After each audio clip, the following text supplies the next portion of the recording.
from Inglewood podcast with Charley Mack and Hoop.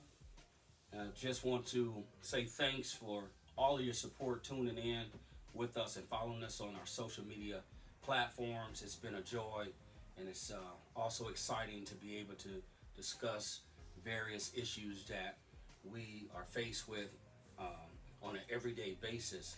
And before I get started to introduce our topic, I want Charley Mack to holler at you. We back again. Just want you guys to know that we do support you guys viewing us and actually sharing us with other people. Things that we talk about are life experiences, things that we could that everybody can relate to day to day. So we're not up here just talking about something that we grabbed out of the air. We're talking about real life experiences. So you guys put your seatbelts on and keep them tight. Yeah. Well said. The topic that we were really discussing, and it's ironic that you were able to come up with this topic, being that every day there's something new, right? And so the topic today is the struggle is real. Yes, sir. And it really is. Yes, sir. I think about the late, rest in peace, Biggie, Notorious Big. The B.I.G. would always, refer to, even in his songs, that is real in the field. Yes. And that is so, real that he would bring us to that reality, because we can all look into our life and say, wow, this is real. Struggle is real. So I know that's a broad statement for us to make by saying, the struggle is real, but we're going to shoot a few questions out there to see, how, it lands with you, the viewing audience, and those that are listening.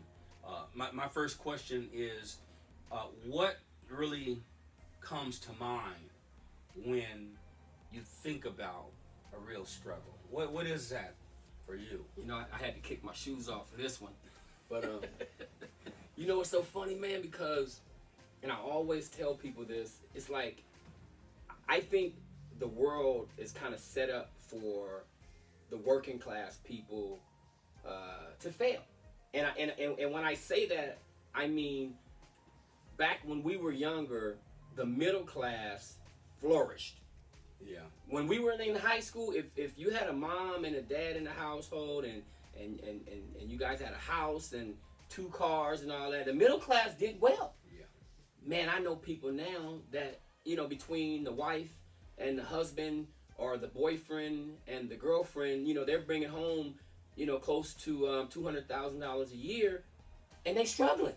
Yeah. And that's what I mean when I say the struggle is real. I mean, I know people with PhDs and master degrees, and they're struggling. Wow. I know lawyers that's struggling. Wow. So it's almost like, let's say you're a working class person and you go to work and you bust your butt and you earn a great living, and you got trying to save a little money. The first storm that hits you, whatever kind of savings you have, it's gonna wipe you out. So for me, that means like if you hit a storm and you got to go to your savings and get wiped out or almost wiped out on one storm, the struggle is real. Well, and you just hit points on people with A1 careers. And I'm not saying just because you're a lawyer or you're a physician that life is made for you. Right. Because we're all different money managers, and we all have different situations. You might have loans that you have to pay back, and it's early in your career. But it's by you saying that, it really helps me see that this is no specific or respect of persons. We can all struggle at any point of our life and career, because I'm thinking, okay, if you're struggling as a lawyer, is it because you're not working for a firm, you're trying to do entrepreneurship? Is it because you have all these loans that you have to repay?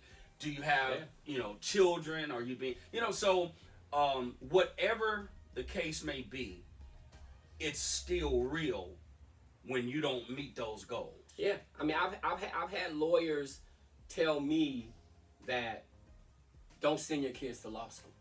I've had them tell me that too, because male and female, because they said it's oversaturated with lawyers, and they've told me, they said they're not doing what they used to do with lawyers, where they go to these law schools, pull these kids out of school, pay off all their loans. They're not doing that anymore. You have to be one of the top elite in your class, Harvard, Yale, Brown, NYU, for these guys to come to you and pay you stuff and bring you to their firm. It's not happening like that anymore, because there's so many lawyers to where the field is becoming oversaturated, especially a criminal lawyer, and things like that. You can go into other law. There's the entertainment law, there's real estate law, sports law, but everybody wants to get into the criminal law because that's where the big bucks are. Because all it takes is for you to get one major client, and your career is gonna be set. I know someone. I ain't gonna call her name, but she was a lawyer for a famous firm, real famous firm.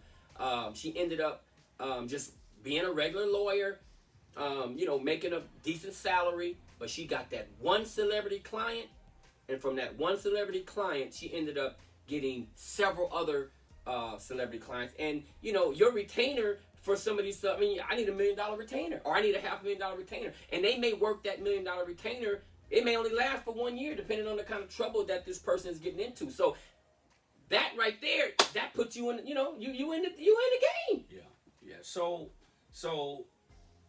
from the aspect of choosing a career does not really constitute stability there, and this is what I'm gathering, because a lawyer is a prime career, an engineer. And I don't want to. I just don't, want to say that other jobs are not as important. Right. I mean, if you're a janitor or you're a custodian, bus driver, bus driver. If you're a barber, right. That's your career. And you make the best of it. But you would think that people do go to school specifically so they won't struggle. Get an education, get a great job. I'm in my career. I'm going to live the life, that I always dreamed of. But it doesn't always happen like that, mainly because nothing is guaranteed. And then you still have to be accountable as to how you handle your finances and the decisions that you make. Yeah. So you're right. I Ubered for quite a while, maybe 5 years. I Ubered, and I would meet various people.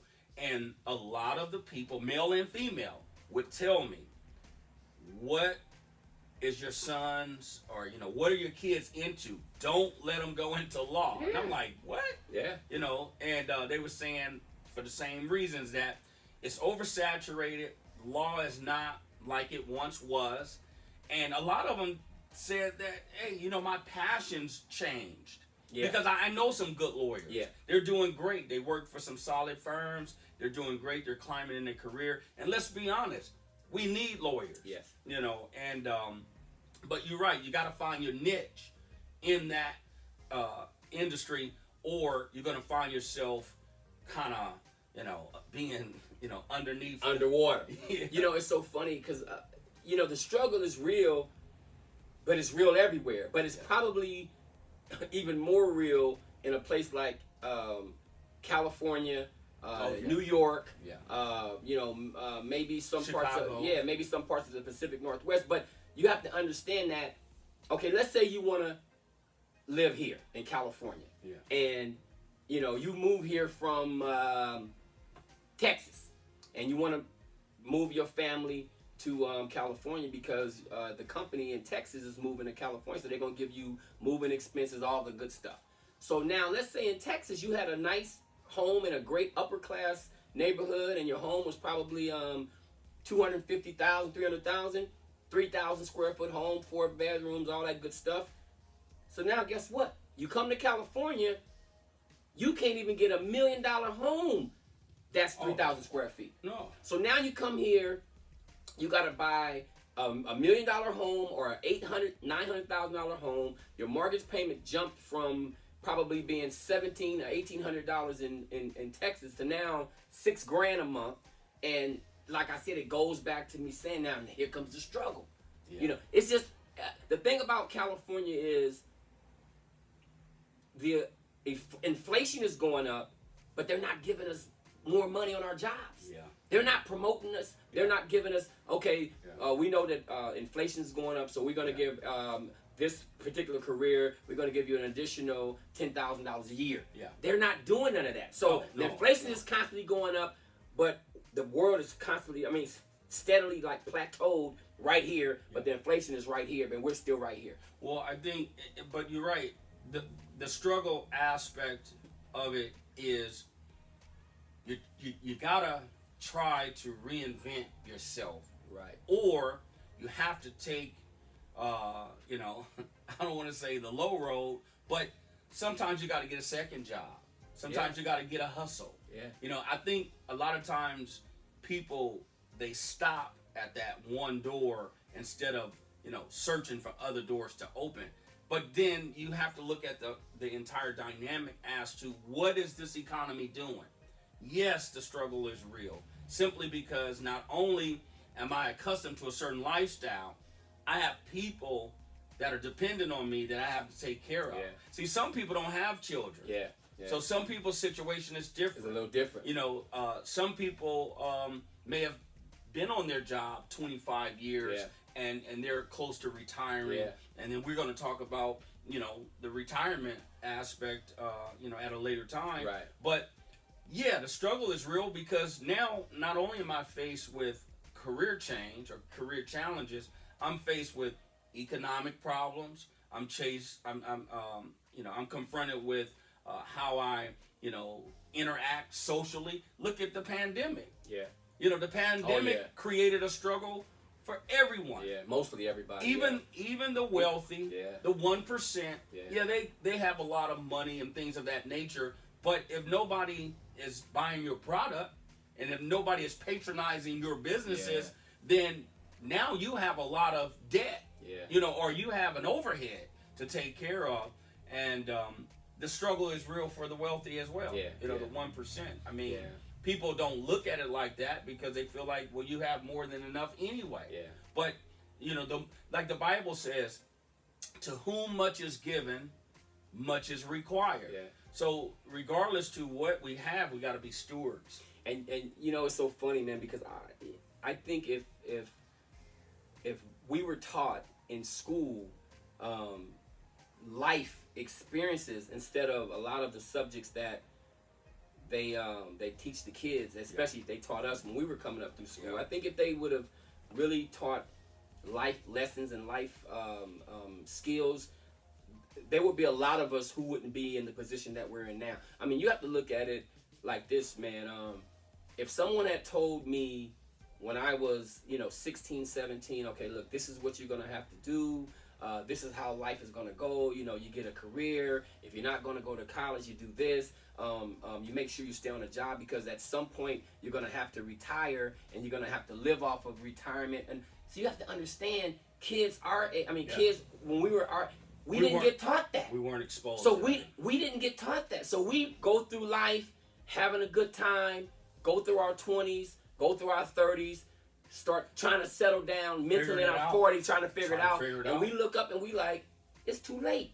See, it's so funny that mom used to tell us this in so many words, but she wasn't specific enough. She only knew what she knew. Yeah, she would tell us things like, she would say things like, don't get old. And she would say things like, in a sense, be prepared for when you get older because you're going to have save your money. She wasn't specific. Don't spend all your money. She wasn't specific. And I think if more minorities had someone like a mentor and someone to teach them and tell them this is what you're going to, it wouldn't be so bad. Because, we both are over 50. Yeah. And I don't know about you, but I don't have retirement coming. Right. So we're left out here to kind of fend for ourselves. Right. And it's older as I'm getting, man, I'm starting to really, really think about the future. Well, of course. I mean, but it goes back to also, you know, your point is well taken. Financial literacy is something that we weren't exposed to man. in our homes Man. or in school, whereas in other cultures, Yes. I'll just say cultures, Yes. and at different times, that was the norm. You sat down, and if you look at older movies, you will see those grandparents and those fathers that are going through the course of whatever that show was, and they were teaching that young girl or that young little boy what was what, especially when they went into a store. I know. Do you know how much money it costs to buy this candy? Yeah. How much money is in your hand? So they were constantly teaching as the kids were developing. They were teaching them the importance. It's called exposure. Yeah. And so yes, that has been a backlash to many of us who did not prepare early in our adulthood to put something away. I would hear older people say, even Big Daddy, don't spend it all. Save some of your money. Put something away. Well, what they knew then, especially coming out of the South, is you shouldn't spend it all. You should put something away for a rainy day, right? So now that creates a form of saving, because a lot of those older people, man, they have savings.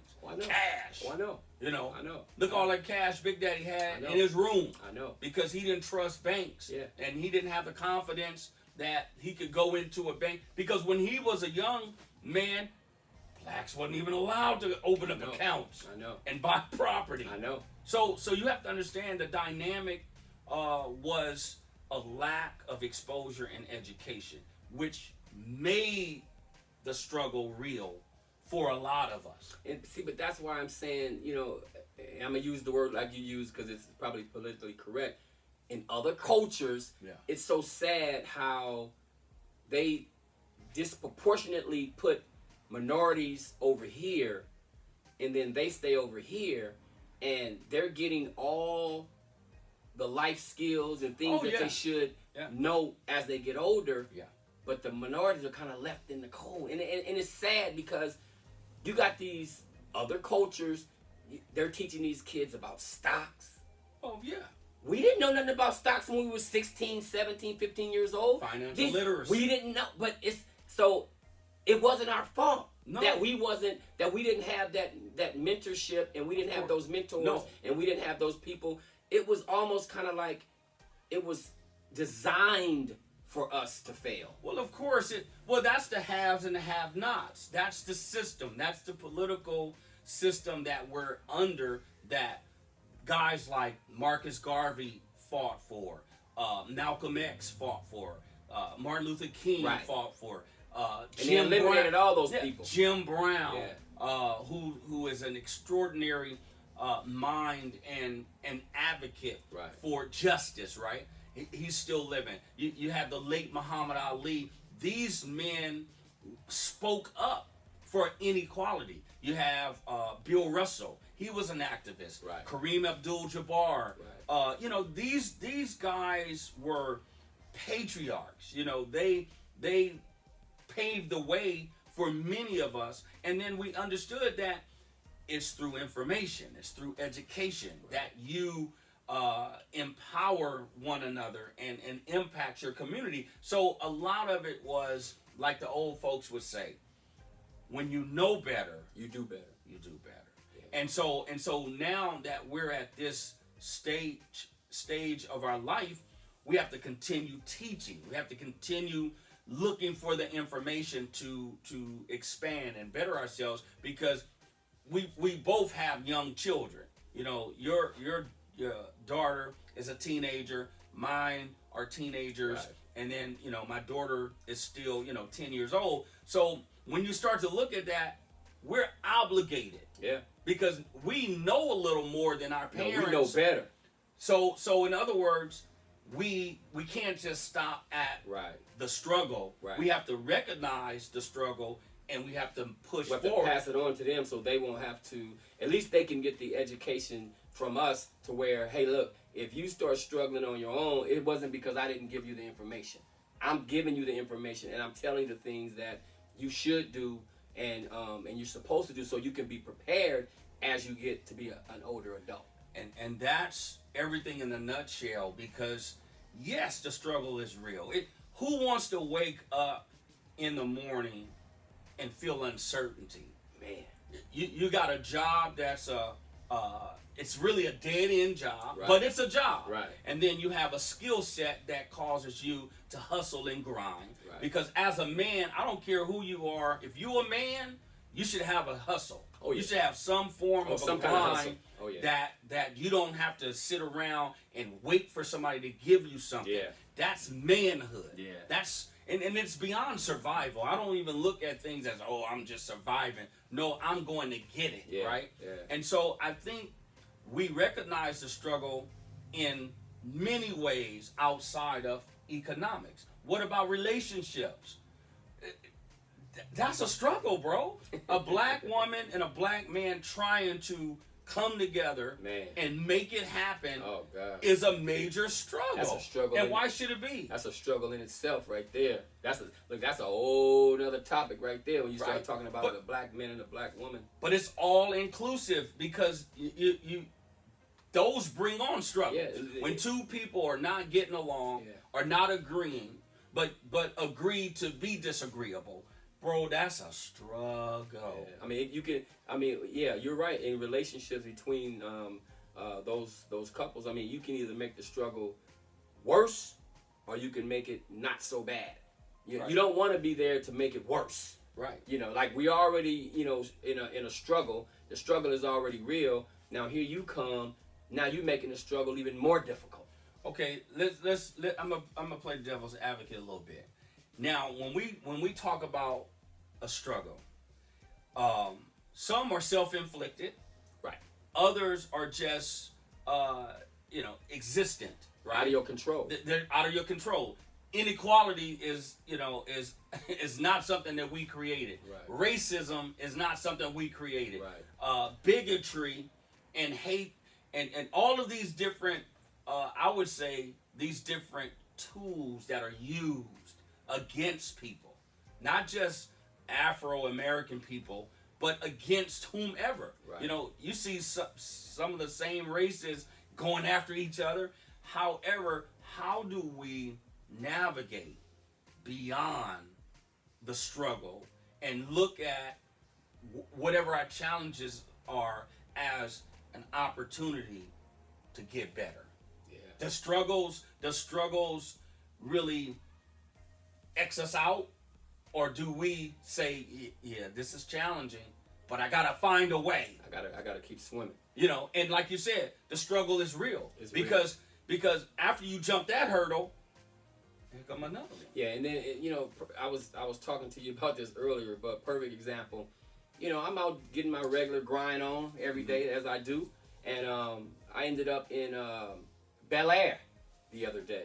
Okay. And man, I'm looking at these homes and I'm looking at how these people are living, and I'm saying to myself, like, it's unfair. And I don't mean that in a way where I'm saying, oh, woe is me or woe is you or whatever, but when you think about how economically the world is so divided, Yeah.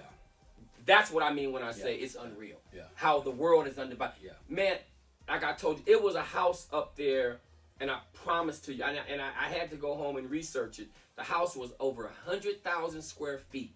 The house was probably, this is no exaggeration, at least a block long, like in an L shape, and wrapped all the way around. And I'm saying to myself, like, Who lives there? who can afford that? And then I looked online because they were just building it. It was still getting built.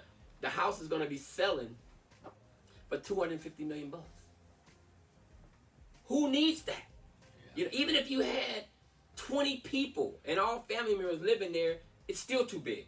A 10,000 square foot house is enough for 20 people. Now you could buy a town Come on, man. somewhere You can buy for 250 a private million. island for $250 million. Right. a private island over in the West Indies or someplace like that for $250 million. But when you think about that kind of wealth, you can't take none of that stuff with you. The same person that's building that house could just drop dead the next day, and the house is not even finished. Well, the bottom line is they're gonna leave it anyway at some point. I mean, because that's inevitable. We're not here to stay. Right. Now, does the inequality of people having a fair chance at earning quality living, right, is that the struggle, or is it just some people are not as privy to these opportunities, whereas moving forward they can get to that level of being able to afford a $250 million? Because I think it's a combination of what you said. The playing field isn't even. It's very uneven. And then as black people, because I can speak like you can speak as an African American. Dude, we're 400, 500 years behind. They got a head start. We're in the race. No, the race is over. And the race is, we're 400, 500 years behind. Hey, listen, man. If I take, okay, let's say we're gonna sprint 100 yards. Right. But let's say we start on the goal line, but I'm already at the 5-yard line on the other end. Yeah. Pop, go. You'll never catch me. Never. And that's how society has set this thing up, to where they're so far ahead of us to where they know we will never catch it. It's so funny. I was just listening to an interview 2 days ago with Taraji P. Henson and Ellen Pompeo. Ellen Pompeo is the lead actress on Grey's Anatomy. And we already know who Taraji P. Henson is. But she was explaining to Ellen Pompeo, who's making $20 million a season for Grey's Anatomy, she was telling her that the struggle is still real for her. She was saying that she has to keep working because she's not getting paid like the other actors are getting. She said she's not getting $4 and $5 million a picture. Right. She's not getting, $500,000 an episode or even $150,000 an episode.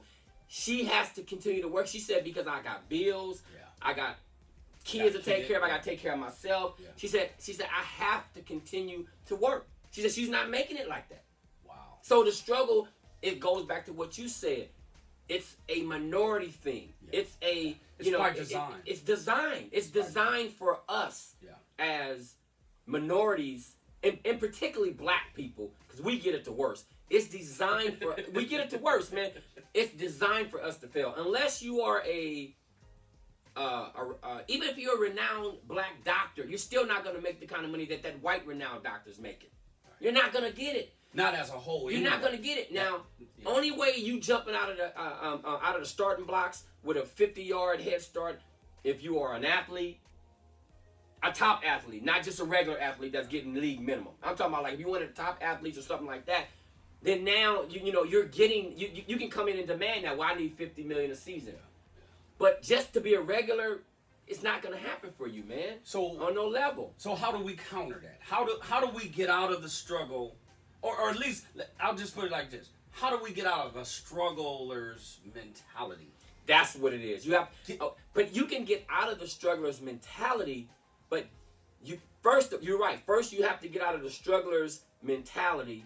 And then you got to say to yourself, okay, now let me go out there and try to get it. You can still go out there and try to get it, but the struggle is still going to be there. Because what you're saying is... That's how it's designed. Because the system hasn't gone anywhere. That system hasn't changed. And because I was hearing a lot of politicians talk about, not really just the politicians because they were for it, but I started listening to some of the citizens, American citizens, saying, check it out. You can lobby for this and petition for that and vote for that all you want until we tear down this machine. Exactly. And get rid of this machine. Get rid of the old and bring in the new. And start something new. We're not going to see an overall change. Listen, Obama, you got to go back and listen to some of his interviews when he got out of office. He was criticized for not doing enough for the black community. But guess what? They was denying them everything. He tried. He tried. And everything he tried, Mitch McConnell, they blocked it. They blocked it. He was trying his best. Yeah, they blocked it. I think he tried to pass like about 45 He tried to do things. anything, but they blocked it. And the same thing when they were saying about the whole Donald Trump impeachment. I said, listen, man, how the hell are you going to convict a KKK with the juries as KKK? The jury is a KKK, and you up against. They're not gonna go against each other. Right. A lot of those Republicans, them old, like you said, a lot of them old, good old boy Republicans have the good old boy mentality. Yeah. They're not gonna. A lot of them don't think this man did anything wrong. Right. They don't think he did nothing wrong. McConnell pretty much.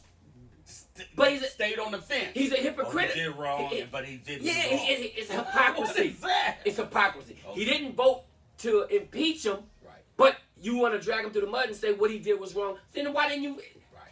And my thing is, listen, man, you have senators policing each other. Yeah. Let's bring in some real. Let's go do a grand jury of some outside citizens and let them vote. Yeah. Not you guys. You ain't gonna turn on your brother, right? And that's what they didn't do. Right. They wasn't gonna turn on this dude. Right. You know? Yeah. I think the reform has to begin with, and we know that this is far-fetched. The reform has to begin with a real apology and recognizing what has been done to African American people below all these years. As a whole. Because you can't just say we're only good at playing professional sports, or being an entertainer, or being some type of I don't know, genie in a bottle. Because at the end of the day, who we're entertaining? Listen, man, we know who we're entertaining. We're entertaining them, right? Hand over the reparations. Hand over the 40 acres and a mule that we were promised. Let us get an even playing field. You gave it to the native Indians. Yeah. You gave them all this land and all these casinos. You gave money to the Japanese. They get to go to if you're Indian, you get to go to school for free. You get all these things from the government that we don't get. And guess what, man? We've had it the worst. We're the ones that was enslaved. We're the ones that we had our religion taken from us. We had our language taken from us. We had our land taken from us. Our women have been raped, and our homes have been pillaged. Yeah. Can we get something? So it's going to always be bad for us. Right. Now, we have the handful of minorities that's doing well. Yeah. But guess what? They're not going to speak out against what's going on wrong because they don't want to lose theirs. Well, they're going to take it. Oprah ain't going to speak out. Magic Johnson, they ain't going to speak out. A lot of these, they're not going to speak out. Even the Michael Jordans. I worked for the guy. And it was some stuff at the camp that I think should have been done and it wasn't done. But my thing is, it's like the crab in a bucket mentality. You know, as soon as you start trying to climb to the top, somebody knocks you down. Yeah. And my thing is, until, and this is only my opinion, until the well-to-do black people that's doing well, not just entertainers, it could be lawyers, doctors, until they start speaking out against the unjust, it's never going to change. Right. I think we need their power. Yeah, I think too that a lot of those so-called celebrities do things for their people to a large level. However, I think a lot of it is untold. We don't really know. I don't know Oprah Winfrey personally. Right. I've read things that were really positive about her. Yeah. I've seen some things that she was in front of that she did do. But I think we put a lot of pressure on one or two individuals. And like you said, it should be a collective effort. It should be a community effort. And yeah, there are a lot of them that aren't doing anything for their own people. And those are the ones that can make the change, is what I'm saying. They cry about Hollywood and how it's, okay, do like Tyler Perry did. At least he went down there and made his own Hollywood. Yeah. You go down there to Atlanta, his back lot looked just like Paramount. Yeah. So instead of him crying about, he's okay. Let me go and just make my own. Yeah. You have a lot of them, man, that when they get theirs, they don't care. You see them on certain venues and saying this, that, and the other, and let me go. But do they really, really care about what's going on in the inner cities, or even trying to say, okay, let's try to educate some of these people in the inner city. We ain't gonna hand them anything, but let's try to put some programs there in these communities so they can get some sort of skills or whatever. Yeah, I think also it's up to minorities, especially urban blacks, to unite and come together and understand this. That mighty dollar is a factor. If you stop spending it, black dollar. If you stop spending it in other places, that's going to get everybody's attention. Okay. Because we're the largest consumer of everything. But just like I was telling you, like how I'm saying that I don't think it'll ever really change, at least not in our lifetime. Okay, you got this little young rapper, I ain't going to call his name. He goes out and spends $24 million to put a diamond in his head. Was that really true? Yes! I saw it on YouTube. The other coaches are looking at this like, look at this idiot. He really did that? And they said they all do it. But they all do it. They go out and they all go out and make others wealthy. They go out and spend money that's unnecessary. Look, what are you doing this for? So the education $24 million. Listen, man, these guys go out and spend more money than that. They go out and spend money. And my thing is like, why? You're making this other culture rich and wealthy, and you're not even doing nothing for your own community to say, let me bring some change to my own community. Yeah. But they'll go out and spend 20, 30, 40, 50 million or whatever. If that's their money, they can do what they want to do. But my thing is, that's where the education starts. Yeah. If people are looking at these guys do this kind of stuff, these young kids, I wouldn't want to be 22 years old or 24 years old right now. Because I'm telling you, they got a lot of pressure on it. These kids, from what they see with social media and all these artists and rappers and this and that, and the women, they can just lost their mind. If you ain't twerking, you ain't nothing. It's the truth. I mean, if you ain't twerking, you ain't going to get 1 million followers. And that's what it's come to. Yeah. The art is different now. It's changed. Well, the crazy thing is, and we would hear Big Daddy say this all the time. Don't be out there monkey shining. because we know that that's a form of entertainment for people outside of our culture. They don't look like us. They don't, they don't understand, our plight or whatever. So, he was really helping us understand is always maintain self-respect. Yeah. And so a lot of the fundamental things that our kids should be learning, we're not teaching them as a whole, because half of us, we're working, we're into our careers, we're really putting the priority in other places instead of being at home when it's time to come home and educating your kids, man. You're right. And another thing too, and it goes back to the whole plight and things we're talking about when I say the struggle is real. Okay, we both know people who we've come to, and in particularly you've come to a person with a great idea, and not only an idea, it's already been tried and true. You say, hey, look, man, I want to do this for these kids, and this is educational, and it's gonna help these kids in the community, and this, that, and the other, and all I need is maybe $100,000, and we know these guys probably got $50-60 million, and they turn around and tell you, oh man, I ain't got it. Right. So that's what I mean when I say how the struggle is real. Yeah. If they can just help somebody to help somebody else, that's my thing. Yeah. Help somebody to help somebody else. And I'm not saying go out and these guys that got all this whatever to give. I'm not saying that at all. But my thing is, you can't take it with you. And you have resources. You can't take it. Right. Because business 101 is, don't spend your money. Don't spend your money. Right. But you got the resources. Yeah. So you can create something, set up a meeting, and say, I'm vouching for this guy. Listen, help this guy move, You can make a phone call to Nike headquarters. Hey, listen, I got Cameron Mays getting ready to come down there. He's putting together a traveling team. He's going to need this kind of gear. He's gonna need this, that, and the other. And actually, if you can, sponsor him. Give him whatever a year for the summer. It's that easy. It is. It's that easy. It doesn't even come out of their own pocket. It's that easy. And you know how easy, you're right, you know how easy it is? Because once they are out of the league and they're no longer relevant to that organization, they can't even get the favors. That's what I'm saying. So utilize them while you're there. Yeah. Because once the door closes on you, it's closed. You like a regular citizen like the rest of them. Like Donald Trump. And I've been around a few of them.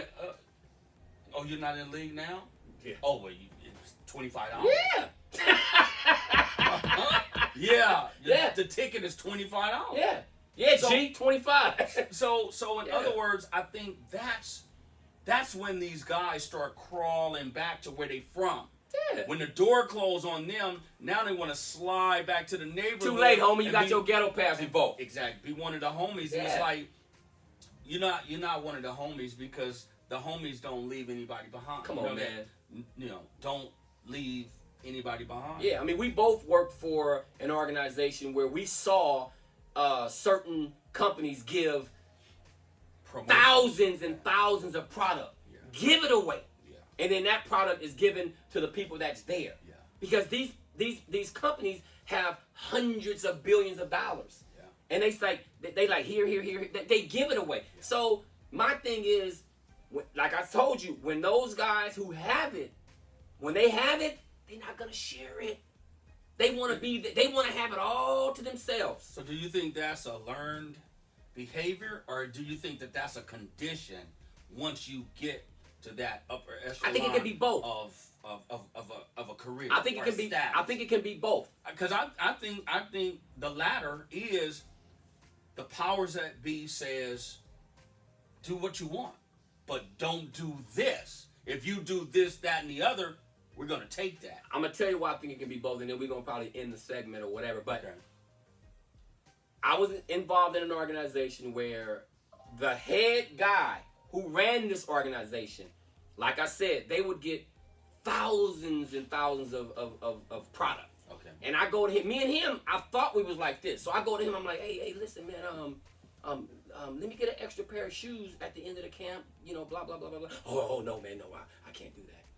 Well, it's given to you, and all the leftover stuff, you guys are going to keep it sell it, or give it away, or whomever, whatever. I can't get an extra pair of shoes. I thought, oh no. It's not even coming out of his pocket.